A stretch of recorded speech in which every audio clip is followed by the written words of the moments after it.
Hello to all of you. So in previous lecture we studied about advantages of irrigations, ill effects of irrigations, here and types of irrigation system. In this lecture we study about soil water plant relationship. Clear? What is the purpose of soil and how can we require extra amount of water? So soil water plant relationship. So you know that the base of that plant obviously that called soil. So soil provides a structural base to the plant. Without soil, plants will not grow. Clear? So that soil acts as a foundation for plant. Without soil, obviously plant will be twist or plant will be died. So soil act as a foundation for plant. Soil store water, nutrients required by the plant for their growth. Clear?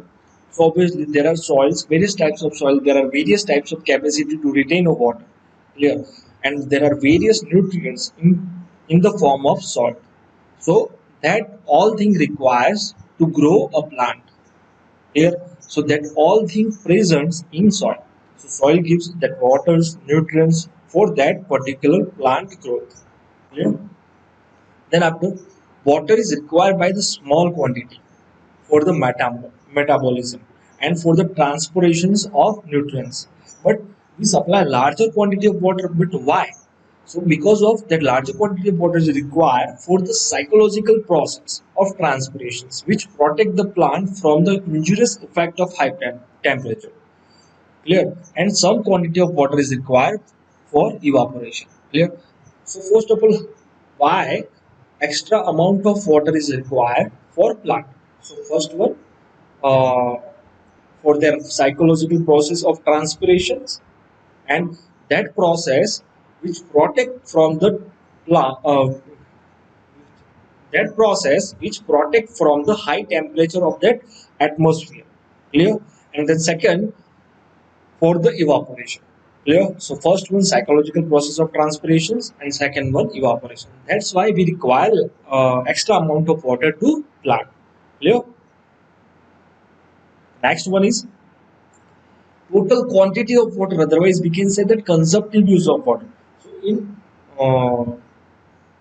today's which that will be used consumptive use of water instead of total quantity of water. So there are lots of example in GATE also that competitive exam in our irrigation engineering to find out consumptive use of water. So how can we find out consumptive use of water? So there are lots of method in that. So we can discuss when we solve the example. Clear? So consumptive use of water is equals to evaporation plus transpiration. Otherwise, we can say that evapotranspiration. So extra amount of water required for both evaporation and also transpirations. So that called evapotranspirations. Clear? And water is also required for the germinations of seed and life of plants. Clear? Next one, the nutrients required by the plants are commonly present in soil in the form of salts. That already I uh, told you. So what is the nutrients which form of in soil? So that form that called salt. Clear? So the nutrients present in the form of salt in soil. Clear? Next one, if the soil is deficient in any of these nutrients, it may be supplemented by the use of fertilizer. Clear? If like there are some nutrients are deficient or there are some nutrients are not there, so we can provide fertilizer, urea for that for that growth of plant. Clear? So water in the soil forms a salt solution by dissolving the salts. So then air must be present. So I already told you, without air, without water, and without nutrition, the plant cannot grow. Clear? So air must be present in the root zone of this plant. Clear? So air must be present in the root zone of respirations of the microorganism. So it provides favorable environment for the development of root and absorptions of nutrients. Clear?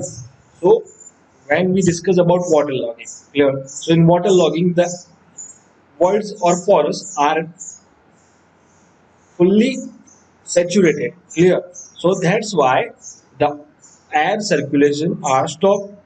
So the plant node growth of the plant will be died. Clear? So the air must be present for the respirations of microorganisms. Clear? So for proper growth of plant, so there are obviously quantity of water required, and nutrition must be available in that root zone. Clear? That I told you that three things which is mostly important to grow a plant. First one, water, air, and nutrition. Clear? So this is the soil water plant relationship. Clear? Have you heard about transpiration process? Clear? And environment, sorry, evaporation process. Clear?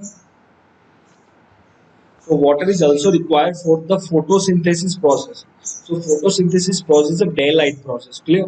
Remember that point. Photosynthesis process is a daylight process. In many competitive exam, that question will ask photosynthesis process is equals to blank process that called daylight process. Done. So that photosynthesis requires sunlight. Done. So next topic is classifications of soil water. So obviously, what is the meaning of soil water? Then we discuss classification of soil water. So soil water, otherwise that second name is soil moisture. So the water added to soil mass during the irrigation or otherwise any further process. Clear?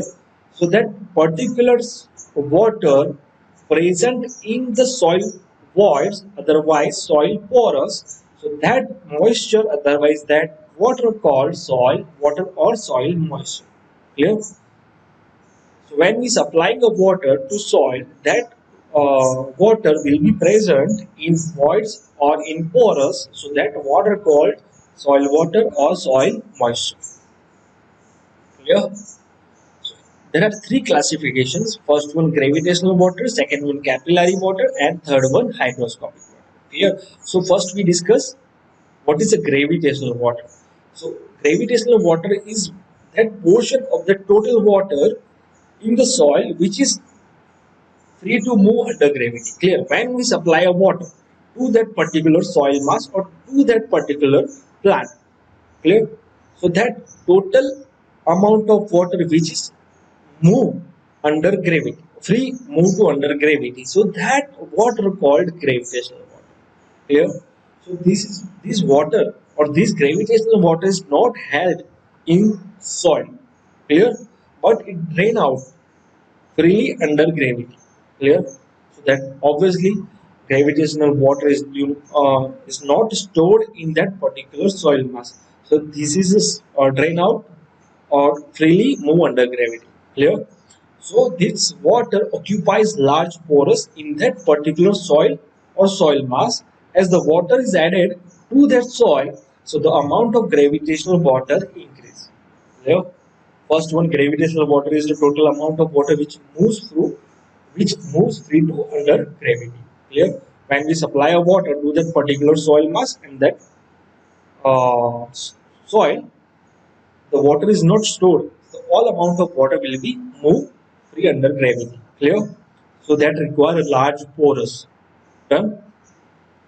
Then second one, sorry, capillary water.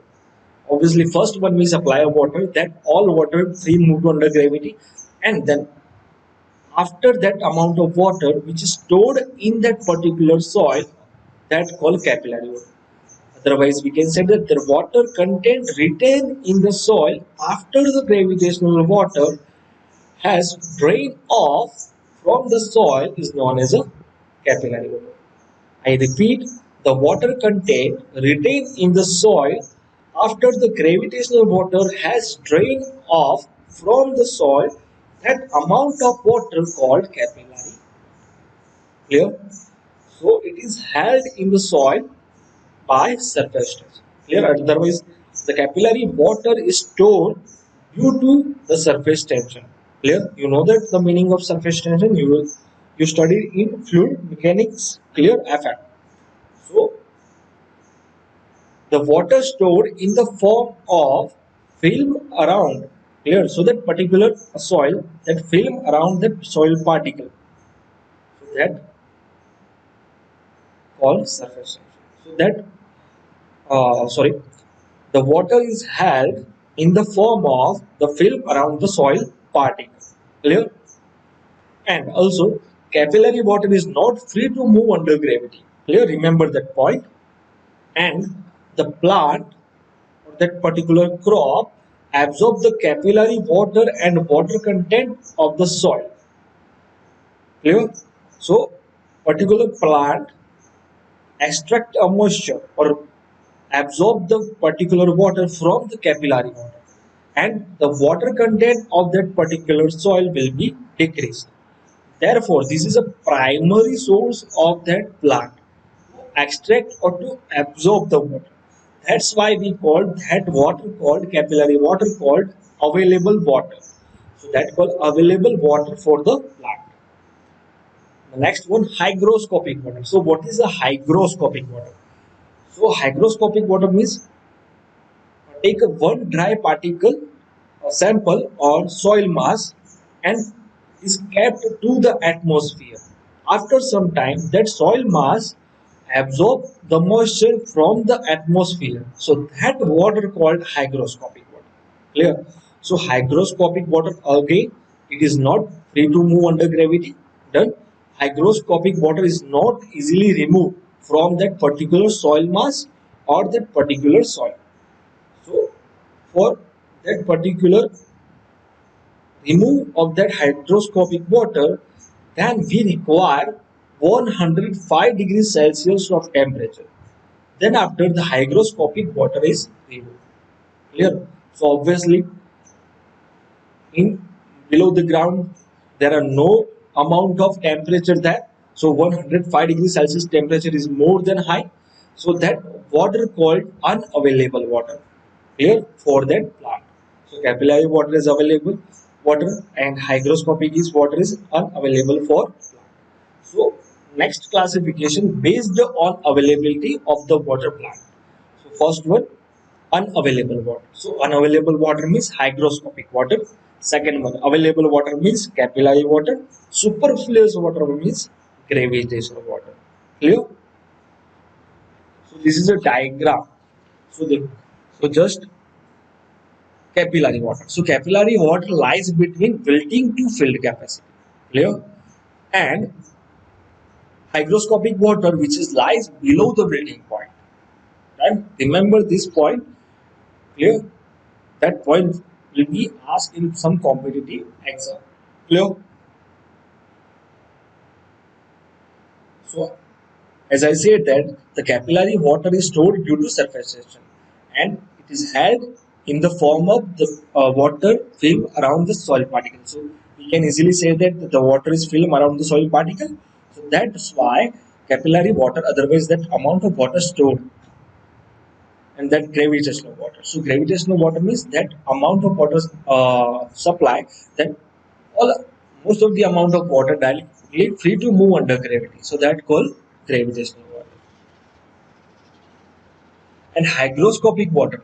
So hygroscopic water is held due to adhesion. Clear? Capillary water, surface tension, hygroscopic water due to adhesion.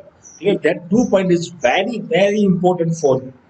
Clear? For competitive exam or for MCQ. Clear?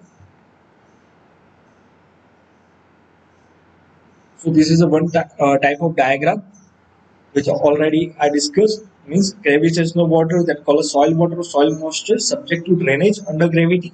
Thereafter capillary water, otherwise we can say that available water which is lies between filled capacity to permanent wilting point. Clear? And it is a readily available to plant. That's why we call available water. Hygroscopic means unavailable water. And it belows lies permanent wilting point. So this is a classifications of soil water. Next one, soil moisture content. So in this, there are lots of definition. Please give attention. Soil moisture content means sorry. Soil moisture content means the amount of water present in soil. That called soil moisture. Simple definition is that The next, saturation capacity. So it refers capacity of that particular soil. So it is the amount of water required to fill all the porous space between the soil particles, replacing all air held in pore space. So this capacity occur in waterlogging also. So it is amount of water like that particular soil mass require 60 centimeter of, otherwise sorry, 60 centimeter in terms of depth, clear, like 50 liters of water to fill all the voids or porous between soil particles. So that soil called saturation capacity is 60 or 50 liter, clear. And filled capacity, this is a very important definition for you. The filled capacity is the moisture content of that soil. So after free drainage has removed most of the gravity water. Clear?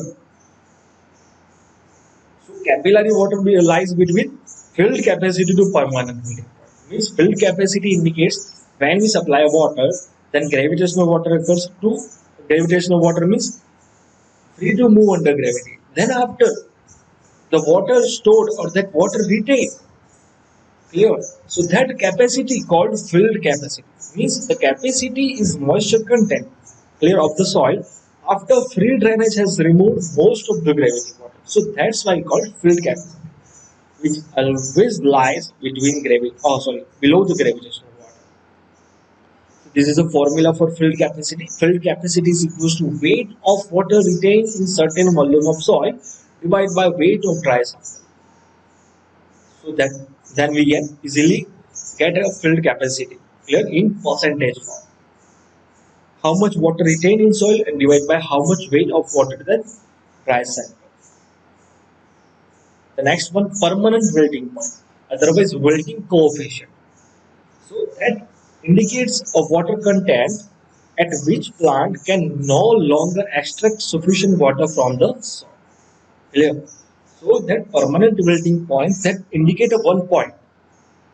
At that point, the water content, otherwise the plant, which no easily extract a sufficient water from the soil for that growth. So that point called permanent wilting.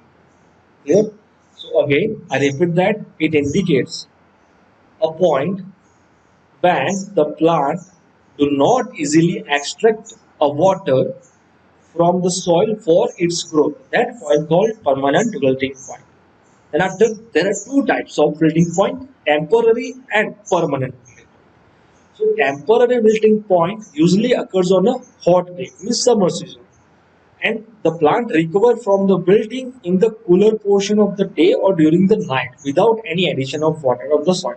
Like example, crop A during the day, due to high temperature or due to summer season, the crop is wilt. Here, otherwise the crop is died. And after the evening or during the night, the crop will again grow, clear, so that moisture automatically absorbed from the atmosphere. So that condition is called temporary wilting. And so the temporary wilting occur even without much reduction in the soil moisture content. Next one, ultimate wilting point. So ultimate wilting means the crop is not easily extracted or do not recover from during the night, during the evening, and they totally die. So that point called ultimate wilting point. So the definition is that ultimate wilting point of plant occurs when they become completely wilted or dead after the ultimate wilting has occurred. So the plant do not recover from the wilting even after the addition of water to soil. So the water content at which ultimate wilting occurs, that called ultimate wilting point. Clear? So there are lots of definition in this. So the next one, available moisture. So this is an important definition to solve example. Clear? And to solve small example or in gate example. Clear? So the difference in moisture content of filled capacity and the permanent wilting point is AM equals to FC minus PWP. So this is the formula. Available moisture is equals to filled capacity minus permanent wilting point. Then after readily available moisture, here the short form readily available moisture that called RAM. So it is the portion of the available moisture the most easily extracted by the plant. It is approximately 75% of the available moisture. Means like available moisture in terms of depth, there are 3 centimeters. But plant cannot extract throughout the 3 centimeters. So that extract 3 centimeter to 70 percentage means 70 percentage of 3 centimeter. So that called a readily available moisture means that 75 percentage of 3 centimeter that depth easily extracted water by plant. Clear? So that called a readily available moisture. Right? The next definition, soil moisture tension. So soil moisture tension means obviously you know that the definition of tension. Clear? The base surface tension. The force per unit area. So how much force required to extract the water from the soil? That's called soil moisture tension. Clear? So definition is that the force per unit area that must be exerted in order to extract the water from the soil, that called soil moisture tension, capillary potential, capillary tension, force of suction. There are 4 names of that particular soil moisture tension. Clear? So expressed in atmosphere, obviously. Soil moisture deficiency. So it is the water required to bring the soil moisture content of the soil to its field capacity. Clear? Field capacity means how much water retains of that particular soil. Clear? So how much water required to bring that capacity or to bring the level is equals to field capacity. So that follows soil moisture deficiency. Like field capacity has a 25 percentage, but that current scenario of that particular soil which is 10 percentage. So 25 minus 10 is equals to 15 percentage. Means 15 percentage is equals to soil moisture deficiency. Clear? Then after soil moisture stress. So it is the define the sum of soil moisture tension and plus osmotic pressure. Sorry. So what is the osmotic pressure? So the pressure is due to the presence of salt in the soil. That called osmotic pressure. Please remember that.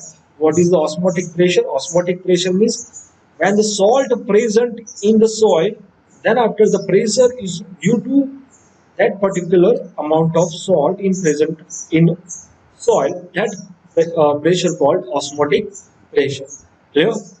The next topic is that depth of soil water available to plant. So this is a short derivation for you, and it is very important formula to solve the example. How much depth of water required? Clear? And how much watering interval? Clear? So this derivation will be discussed in next lecture. Thank you. Thank you for attention.